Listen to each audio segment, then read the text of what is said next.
ఆంధ్ర రాష్ట్రంలో చంద్రబాబు నాయుడు గారి నాయకత్వంలో నడుస్తున్న కూటమి ప్రభుత్వానికి శుభాకాంక్షలు తెలియజేయాలి.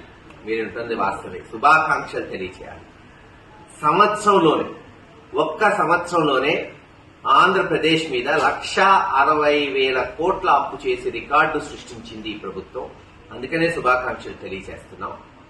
మరి గతంలో జగన్మోహన్ రెడ్డి గారు 5 సంవత్సరాలలో 3,30,000 కోట్లు, అంటే సంవత్సరానికి సగటు 65 నుంచి 66,000 కోట్లు అప్పు చేసి సంక్షేమం, అభివృద్ధి, పాలనా సౌలభ్యం అనేక కార్యక్రమాలు చేపడితే ఒకే ఒక్క సంవత్సరంలోనే మరి 1,60,000 కోట్లు అప్పు చేసింది ప్రభుత్వం. అలాగే తెలుగుదేశం వారు అంటున్నట్టు గ్లోబల్ ఛానల్స్ ప్రచారం చేస్తున్నట్టు వాళ్ళ అనుబంధ సంస్థలు ఖచ్చితంగా ఆంధ్ర రాష్ట్రం స్విట్జర్లాండ్ అవుతుంది.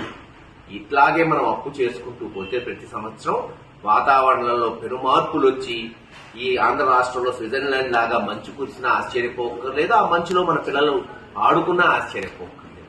వాళ్ళ ఇష్టం, వాళ్ళు చెప్పేది ఇనక తప్పదు. కాబట్టి అసలు వింటుంటేనే విడ్డూరంగా ఉంటుంది. జగన్మోహన్ రెడ్డి గారు ఆ రోజు కోవిడ్ అనే మహమ్మారి వచ్చి యావత్ ప్రపంచమే కుదేలైతే అమెరికా వంటి దేశమే తమ పౌరులకి డాలర్లు, కొన్ని లక్షల రూపాయల డాలర్ రూపంలో ఇవ్వటం జరిగింది. అలాగే జగన్మోహన్ రెడ్డి గారు కూడా 5 ఏళ్లు ఇచ్చిన మాట నిలబెట్టుకుంటూ కోవిడ్ వల్ల ఎవరు ఇబ్బంది పడకూడదని సంక్షేమం, అభివృద్ధి చేసి 3,30,000 కోట్లు అప్పు చేశారు. ఆ రోజు ఏమన్నారు ఈ తెలుగుదేశం అనుబంధ ఛానళ్లు, పత్రికలు?